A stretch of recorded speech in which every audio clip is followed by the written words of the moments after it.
He's safely over and drawing away. Tiger roll, keeping up the gallop, up towards the line, back-to-back nationals, the first in trend run, an entry great, with little Tiger roll.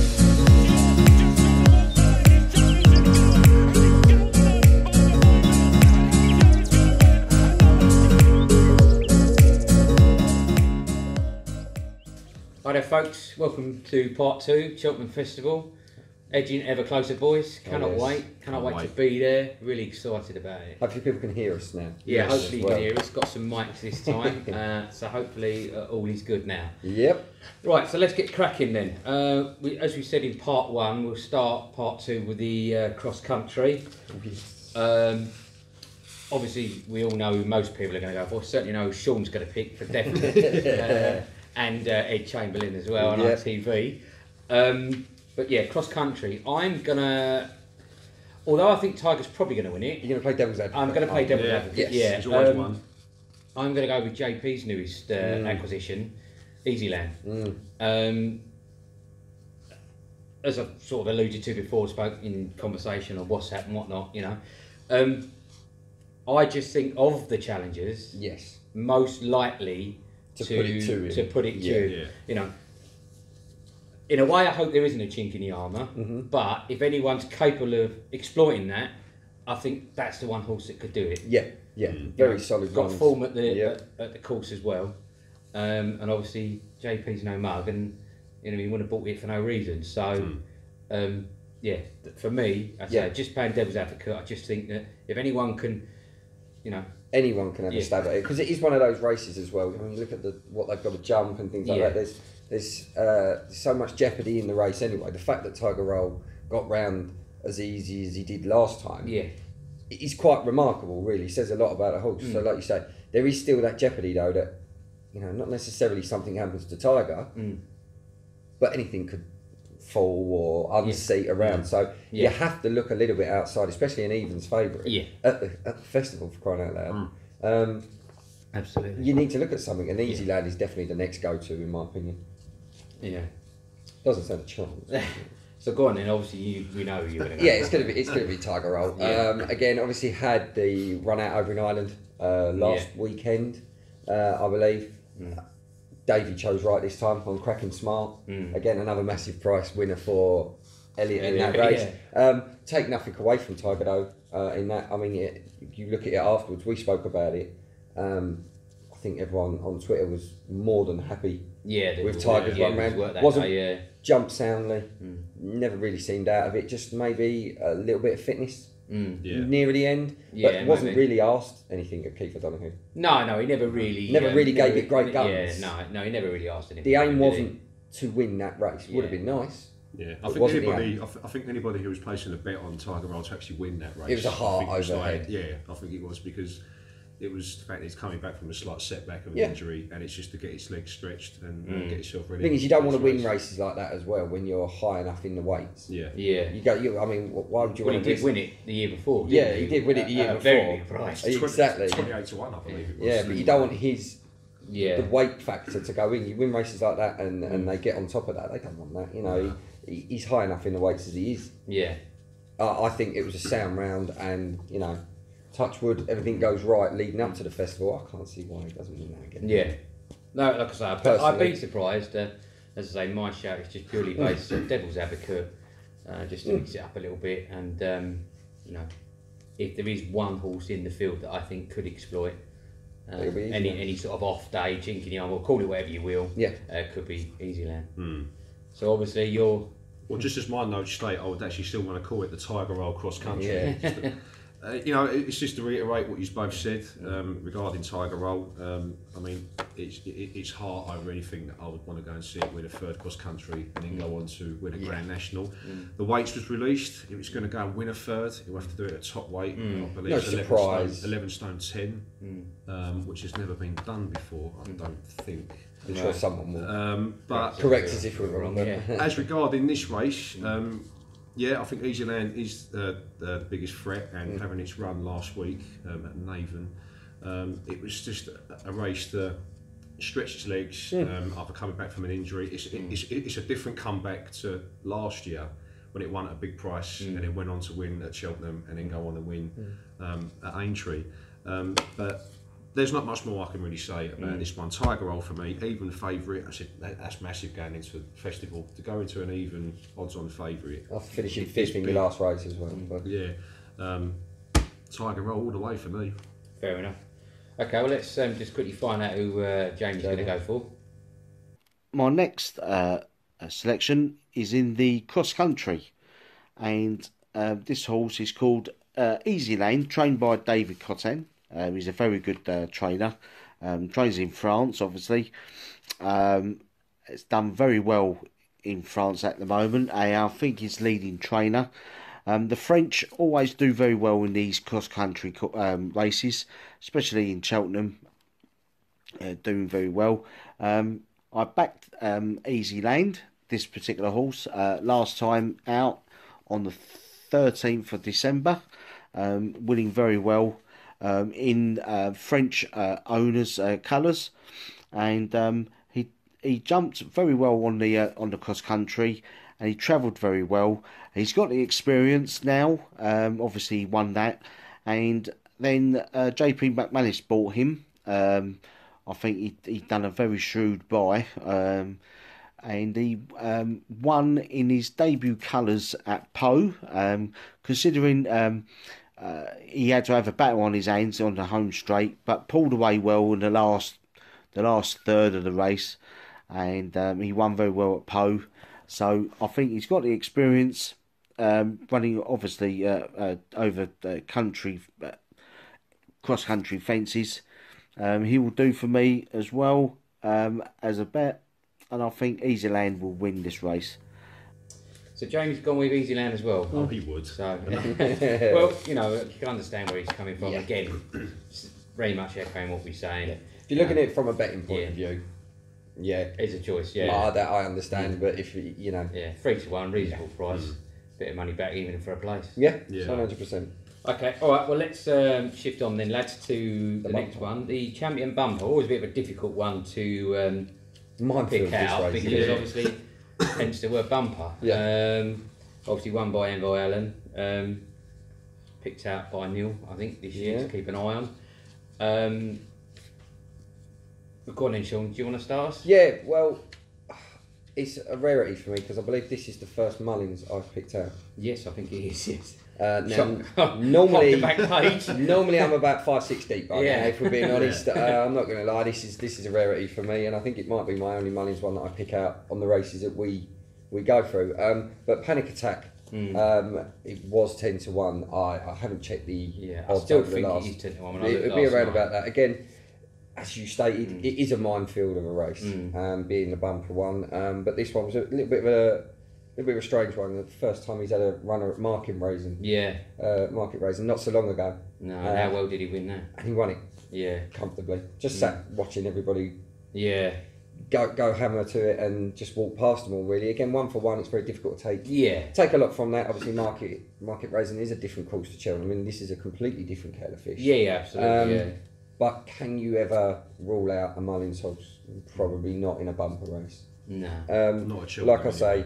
1 for 1 form's there if you can go off a Market Raising form going into Cheltenham. Yeah.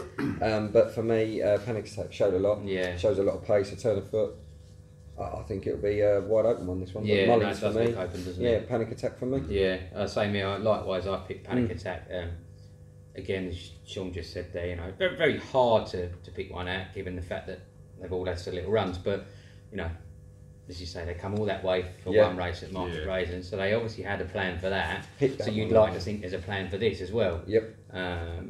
You know, I don't think Mullins would have put him in if he didn't think he had a very good chance. Who am I to argue with Mr. Mullins?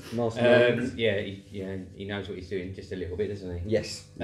So it's a game, you know, very difficult to elaborate on, but again, just on that run, very impressive.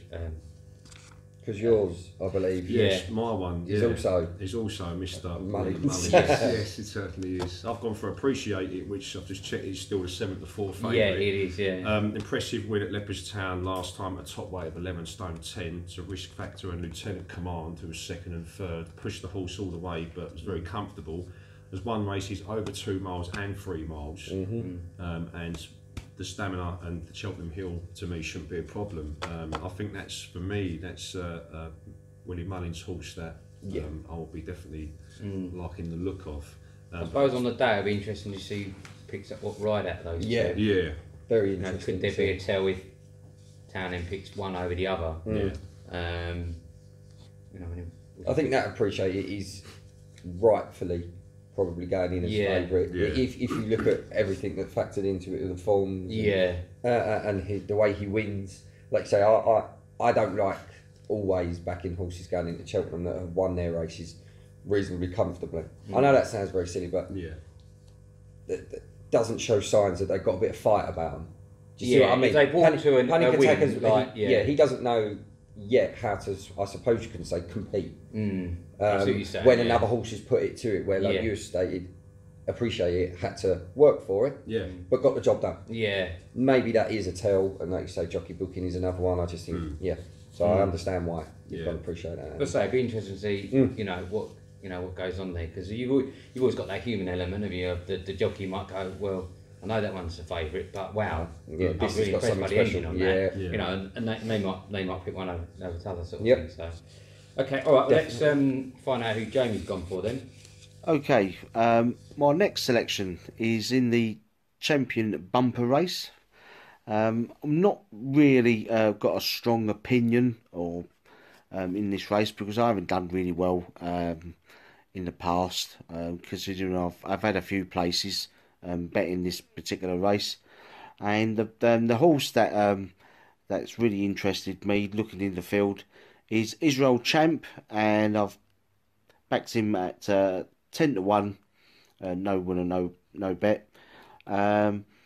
Obviously he's got experience at the Cheltenham course, considering obviously he's had 3 runs. He won at Cheltenham in a listed race, in which he beat Times Flies By, which is trained by Nicky Henderson, owned by JP McManus. But also he won very well at Ascot, and in the heavy ground conditions. But I'm hoping that Cheltenham will be on soft conditions or even decent ground, good, and I still think he'll be in the mix in the Champion Bumper. But I know the Irish have always got a strong hand in this particular race, and I'm hoping that he's in the mix and battling all the way, trying to get into the top 5, top 3, hopefully. And my selection for that is Israel Champ, trained by David Pipe. So one there for Jamie that I've got to be honest, I'm not a huge aficionado on. Israel Champ, bit of an outsider there. Yeah, a typical Jamie. Yeah, we all know he likes. He does love an outsider.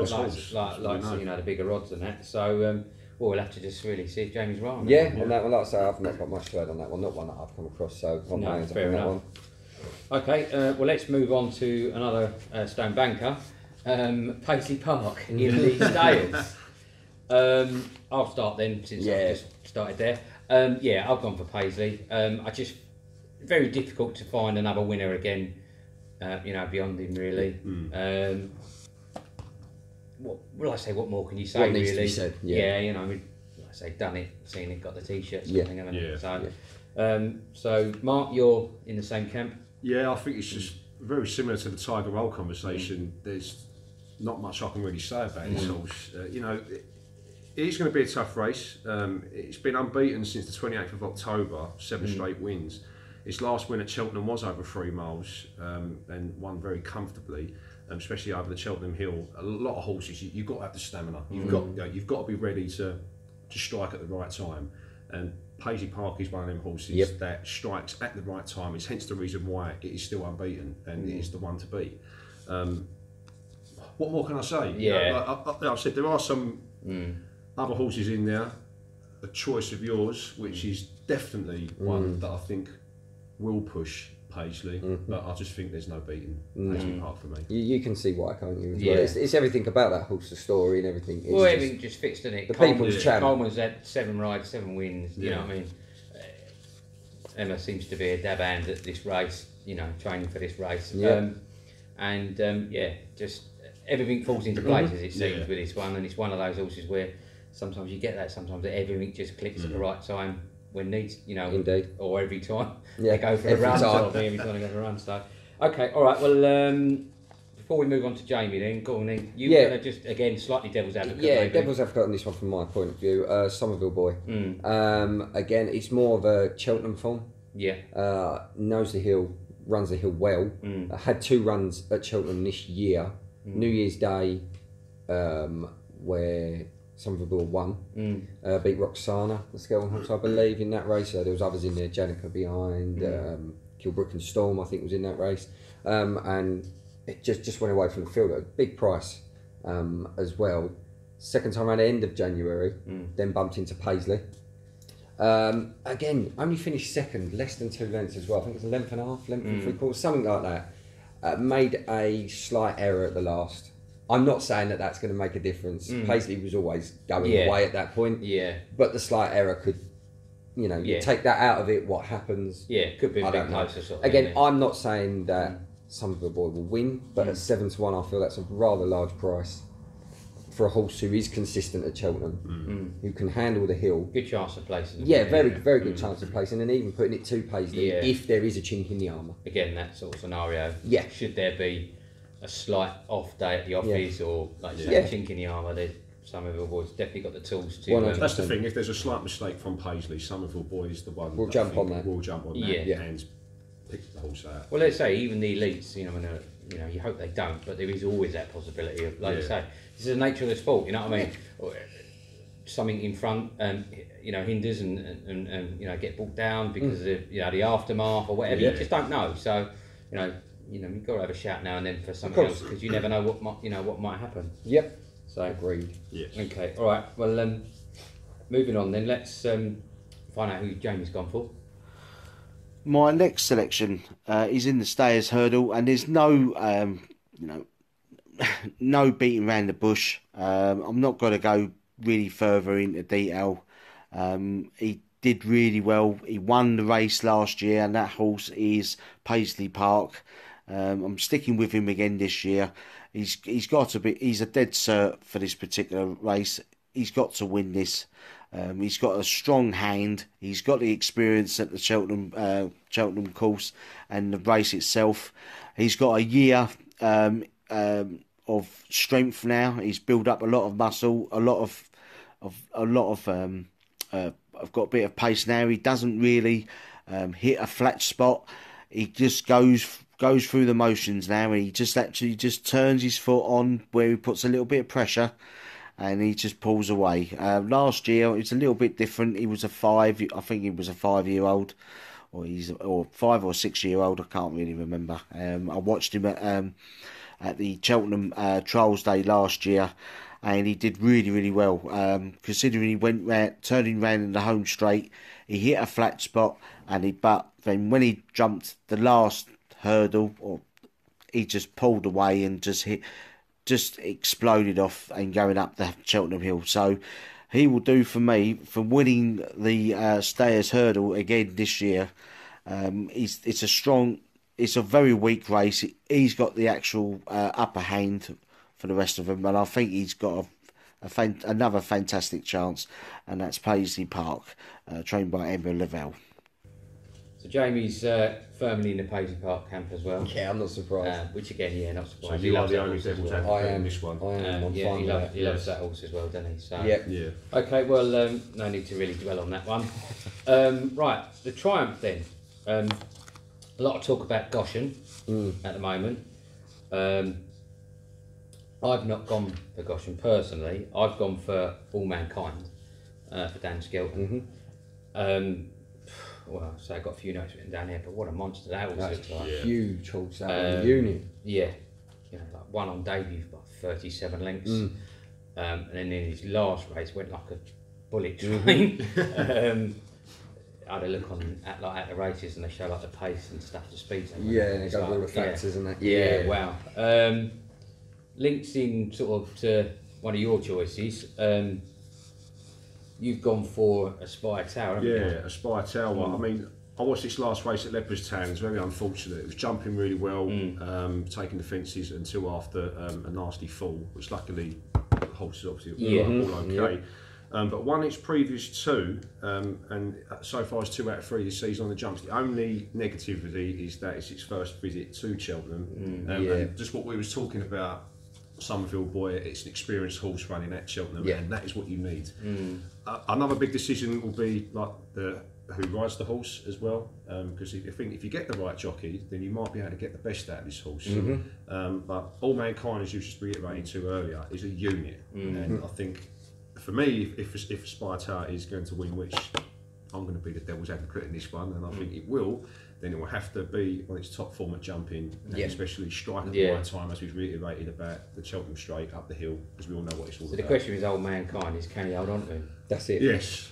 Because you go great guns around that course, you'll find there's going to be very little in the tank when it comes to that final, where you'll need that final little bit of turn of foot, that small little kick that will see you over the last and give you that winning stride going forward. Yeah, I mean, if you look at some of the past runs, he has been able to sort of get a breather into him. Yeah. And that happened in the last race as well. It does seem to be the tactic. They do seem to prefer that tactic, sort of get off at a pace and, like I say, try and run a few out early, and then get a bit of a breather, for the final push. So, but.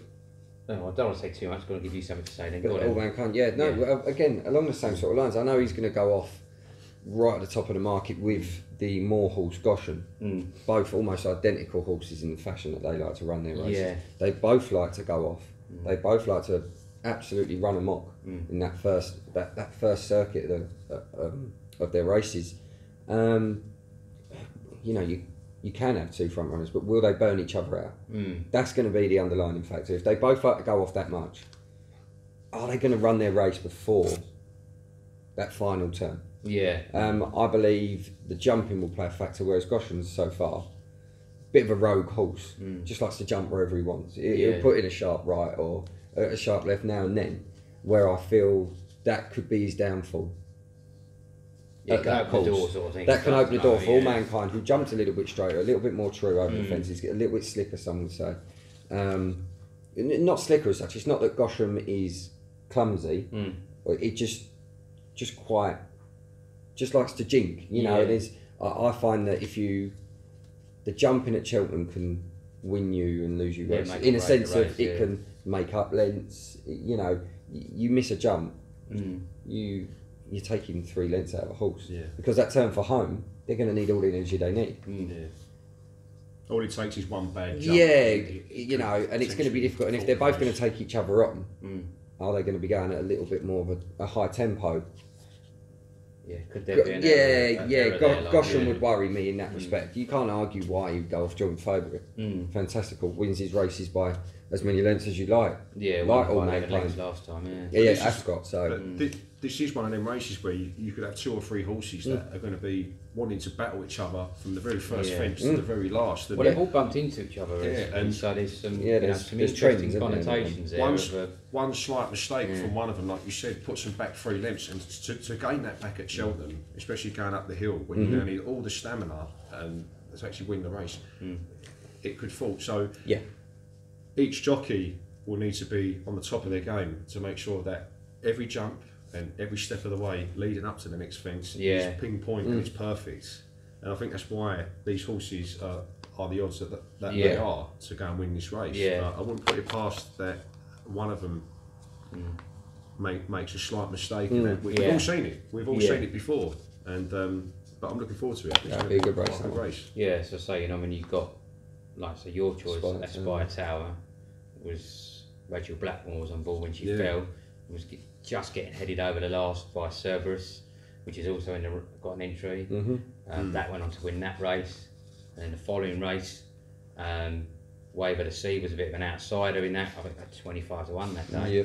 That managed to beat Cerberus. So where does that put Aspire Town and Cerberus? So some lots of interesting whys and wherefores and what might go on with that race. Yep. It's definitely one to keep An an eye interesting on. race, that one. Yeah.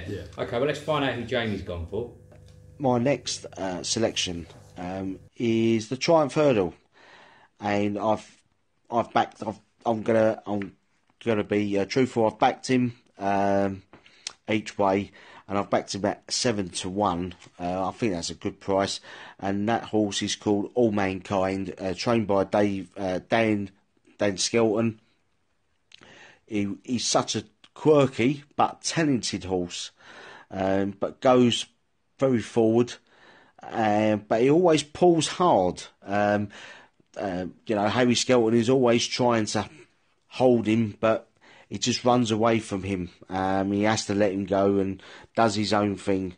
I'm hoping that it doesn't really ruins him at Cheltenham because of his pulling. He just wants to go forward all the time.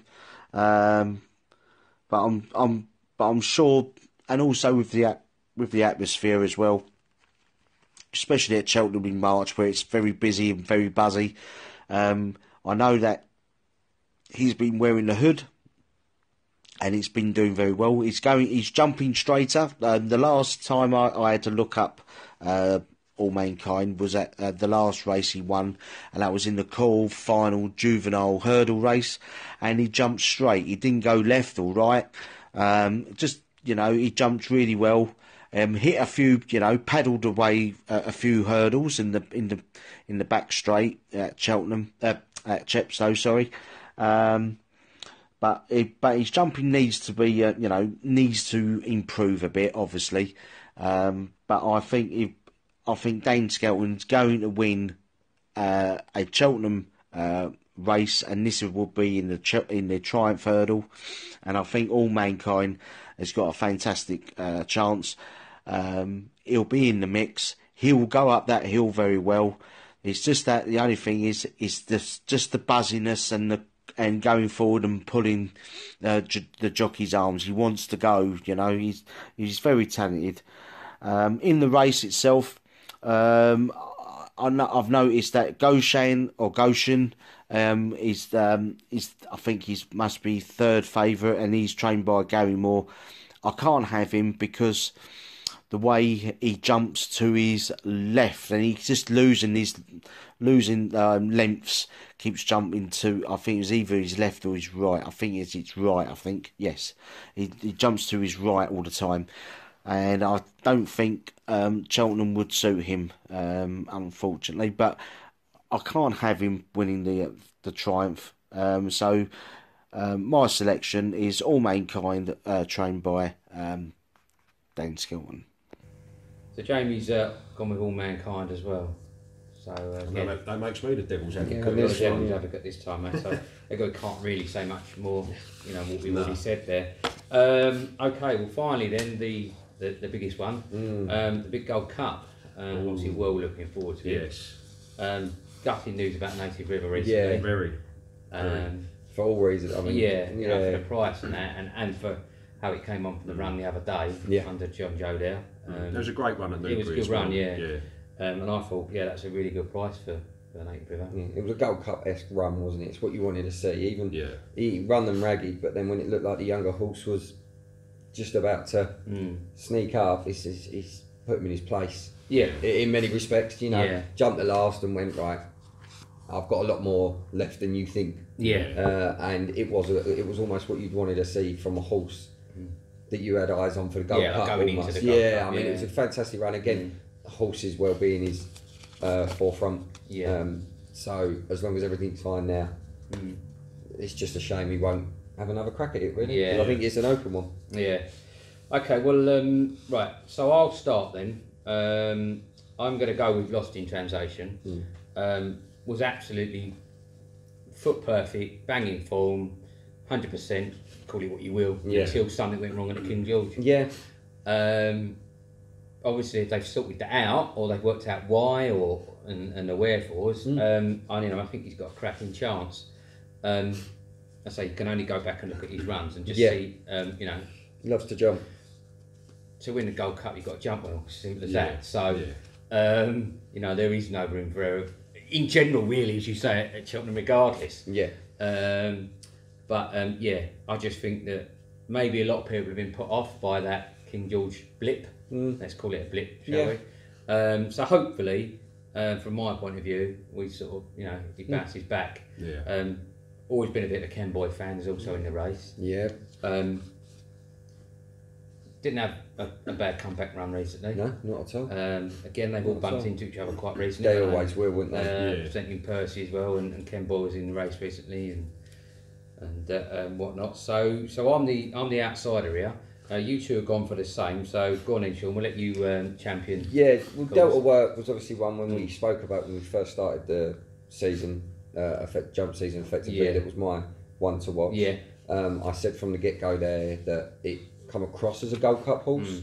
Elliott was keen on him being his, choice, prized possession for that race. Didn't start great, coming last in a forerunner.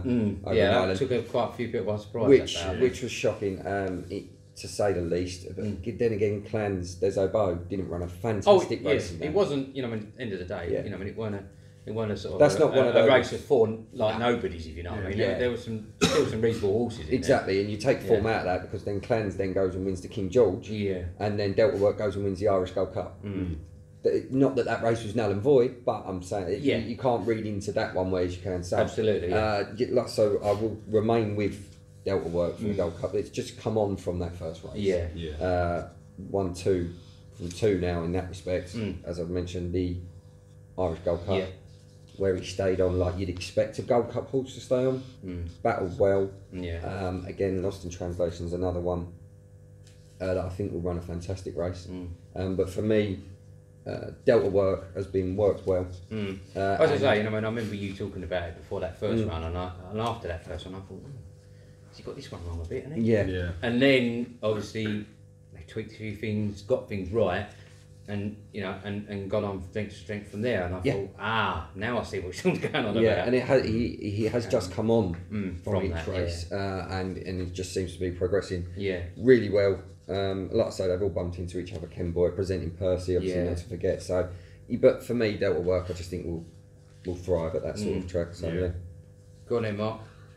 He pretty much just said what I wanted to say. Sorry, I like that. I've gone for Delta Work, which as we said, they all cross paths. The Irish Gold Cup to Ken Boy and presenting Percy. It was a great battle between the three of them. It was unfortunate the year before to top of the game and the current favourite Santini, which I can't get my question marks around that one. I mean, we all speak about how well you've got to jump, how well you've got to be accurate at the jumps. Santini, who, give him its due, won its last race but didn't jump well. And to go in as the current market favourite for such a wide open Gold Cup is question marks that I have. But Delta Work is an improving stayer, won very comfortably at Leopardstown in the Irish Gold Cup. And presenting Percy, as we've spoken about, Lost in Translation, Clan Des Obeaux, which I'm a massive fan of, that won the King George on Boxing Day. Obviously, Native River for me would have been there to make a challenge, but it's unfortunate with the injury. It's a fantastic Gold Cup lineup. It is. I know it always. I see people dissing it on Twitter and stuff. I was like, it looks pretty good to me. I mean, it's not me. It's not me to put any faults against Santini, because it is a great horse. It was one horse I was looking forward to watching this season, but it just hasn't done enough for me yet to warrant being the favourite for such a massive race. And Delta Work, which done really well from the very first fence to the last at Leopardstown. Leopardstown course is very different to Cheltenham. We all know the difference. We all know how big the Gold Cup can be. We all know how big it is. I think Gordon Elliott there has got a cracking horse there in Delta Work. It improves every run. 9-2 as well, compared to Lost in Translation, who last time I looked was around the 7-1 mark. Something like that, So each horse, it's there to win. No, it's there to win. But for me, it's Delta Work. I can't see past. I'm only going by the recent form, experience it runs that it's had at Cheltenham, and it's just one that I like the look of. Fair enough. Okay, well let's find out who Jamie's gone for in the big one. my last selection, and it's the Blue Ribbon event at Cheltenham, and it's the Gold Cup itself. A fantastic race. It's been loads of winners of, down the past of Cato Star, Denman, Desert Orchard, etc. Looking at the field, and it's going to be a hard one to select a winner.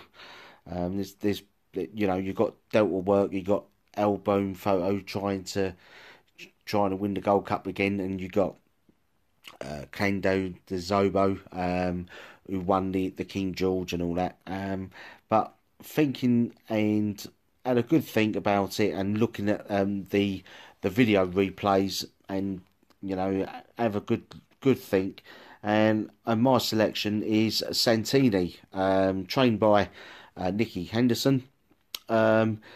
He's got form. He's got form running at Cheltenham. Also he's beaten Delta Work, where he finished second. Delta Work finished up third in the RSA last year in March.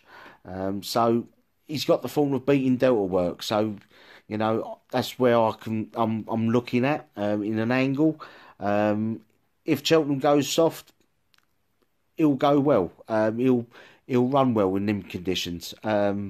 He jumps well, but he does put a few mistakes in. And obviously with the pace, I think he will go well with the pace, because it is a grueling 3 mile plus race. So I've got a funny feeling he will do well. If it turns good, I've had a look at his form on ground conditions, and I do believe it's all on his form. It's all good to soft. Now with decent ground, good, and he goes a little bit quicker. I'm not really sure, but I'm hoping he runs really well on that particular ground. He's got the experience. That's what I like, having horses a bit of experience in that particular race course, because it's got all the undulations and everything, and also with all the different areas where types of fences catch horses out, and I think he'll go really well in this particular race in the Gold Cup. He's got the experience. He just needs to brush up his jumping a little bit, and I'm hoping that Nico de Boinville will ride him, and he'll be my selection for the Gold Cup, and hopefully Nicky Henderson will win this particular race again. I think he deserves it, especially where he's had a bit of bad luck and other things like that in the yard, etc.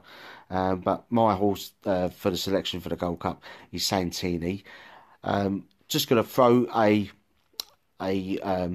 one thinking out of the box for a little bit of an outsider. Looking at a particular horse, which is an Irish horse, trained by Henry de Bromfield. Hopefully will be ridden by Rachel Blackmore, and that horse is called MONALEE. And looking at the as an outsider at 20-1. Most probably, hopefully, some firms will do 4 places for the Gold Cup. I'm hoping he will do well. If you do search MONALEE in the on your video replay, he ran at Navan, and you've noticed that when he ran, I think it was just before the last fence, the jockey lost lost his irons, and it just cost him a little bit, a few important strides trying to get to the to the front horse. So and he did well on that race when he finished second, and I think it was in Navan. So for one outsider in the box as well as an outsider is MONALEE as well. So my main selection is Santini, and also the other one for a cheeky outsider is MONALEE. Hope you enjoy your Cheltenham this year. So there we go. Jamie has gone for Santini. That horse at the moment, I just think is very Marmite. In a sense of, if you look on like we say on the Twitter world and things like that, he very much divides opinion, where you either think he's got this. There are so many people that are so confident. Lump on, they're so confident that Santini is a Gold Cup horse winner in the making. And then there are other people that, like ourselves, that kind of just have these question marks. I don't believe the run with Bristol Domain at Cheltenham was. If you're a Santini fan, would I have looked back at that and with confidence gone, that was enough to show me he can win the Gold Cup against a leggy older horse? Well, to say, I was there trackside that day, and you know, obviously, you know, watching on the big screen, you can't see every single jump, only the ones down the straight sort of thing. But you know, there was nothing that, you know, I don't want to sound unkind, but there was nothing that made me think that's a Gold Cup horse winner. You know, there was nothing. You didn't watch every jump and go, wow. You know, you know, pinging every one sort of thing. You know, so. There's for me there's still too many question marks for it to go off as favourite personally. That's not to say it hasn't got the win within it. It's got a chance, but as Mark you alluded to there, you know, there's been times where, you know, it's flattered to deceive, you know, and everybody's like, but this is Santini's race today, and it should have been, and it wasn't, and I just don't know if that's good enough for Cheltenham and good enough for a Gold Cup. Very similar to Surname's win over Altior at Ascot. It won that race and then went straight in, and the King George was all about Surname that day. And then out of nowhere, Clandes Oboe comes and wins the race by a comfortable margin. And I think that's where they look at these races and they think, he's going to go straight in, Gold Cup contender, he's going to be their straight favourite. And to go in at 7-2, over its form and over its jumps, that's all it does. It just it's not for me. It just gives me question marks. I think there's other horses out there that are bigger prices that no one are really looking at, no one are really talking about, that have jumped better, have run better races, and would stand more of a chance. But I'm not taking it away from Santini. No. There's obviously a reason why it's gone in as favourite, but it's just not for me. No. Okay, fair enough. Well, you know, there we go. That's our views.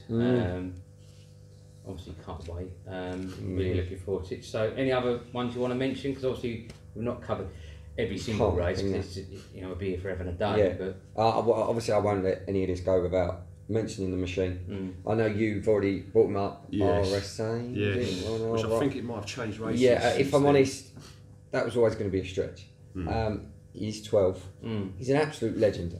There is nothing I would want more than him to just have one more swan song at Cheltenham and get the win. I think the Marsh Norris Chase, a smarter option possibly. I believe Itchy Feet is also in that race. We saw it Sandown not so long ago. So again, the youthful legs, a little bit younger legs, but also Sam Crow.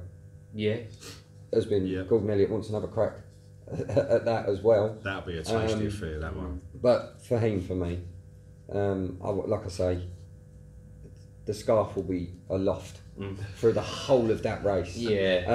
For him just to get home.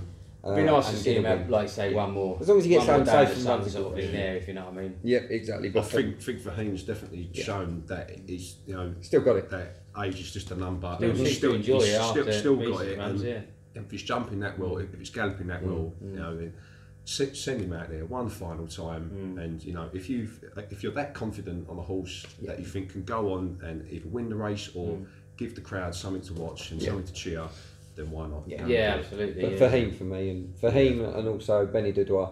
I was going to say the mares, not really touched on the mares. No, we spoke about that. Benny Dudois and Honeysuckle, easier option, I suppose you could say, without Champion Hurdles there with a £7 allowance for the mares. You've got to think it's a bit of a shame, haven't you, really? You know, given how well they've both done. If they're that good and they get £7 allowance, then proven with any power, you take on the boys. If they're that good. No, I'm not saying that they don't think they are, but if you think they're that good, go for the bigger. Go. You know, this is the World Cup of horse racing. Exactly. You don't just play for the playoffs, the fourth and fifth, the third and fourth. You want that glory. You want the bigger title. Absolutely. But I mean, them two in the mares, it will be between those. We know that. But Okay, so anything else you want to add, or? I just want to mention Frodon. I mean, I keep on watching over this race over and over. I even watched it yesterday. This is how sad I get when it comes to it. possibly going to go for the Ryanair connections with Paul Nicholls and Bryony Frost, who I'm a massive fan of. I mean, the heart and the will to get up that Cheltenham Mill over the last, when it was second going over the you know, the last fence, and to push it up the hill. That's one. Just another one I want to chuck in as well, which was going by last week's performance. I'm not sure what race it's going to be entered in, but Riders on the Storm, which had a great win at Ascot in the treacherous conditions. And I'm not sure what race it's going to be entered. Just want to keep an eye on. But it's just another one for me to look out for. I've had a win on that before. Yeah, I think like it won in like such terrible conditions, and that I think it will relish the opportunity to go and run at Cheltenham, whichever race it will be entered for. Yeah, absolutely. So there you go. That's all the race covered. That's our few extras that are not included in the main races, as we say. So yeah, all roads to Cheltenham now. Yes. And can't wait. I'm pretty sure that there's going to be, like we've had a couple on the last one with Simply Bets and things like that. Yeah, there are larger ones out there. I mean, it's just that's what we're here for, and that's what we want to set up. Sort of thing. So yeah, let us know on that. We started this thing because we wanted to get people involved and create a sort of a platform for people to have a say and that. So why not take the opportunity and stick your 10 pence in? Yeah. And we hope the sounds better. Let us know. I'm sure they will. Oh yes, they don't need prompting. Looking forward to it. So whoever you back at Cheltenham, good luck. Oh yes. If you're going, have a great time. If you're there, Champions Day will be around. You might see us filming something somewhere. We'll try and do some content while we're there. Always a bit hard to get carried away with the enjoyment of the festival, but anyway, really looking forward to it, and we'll see you again for another episode of Ping the Last. Lovely.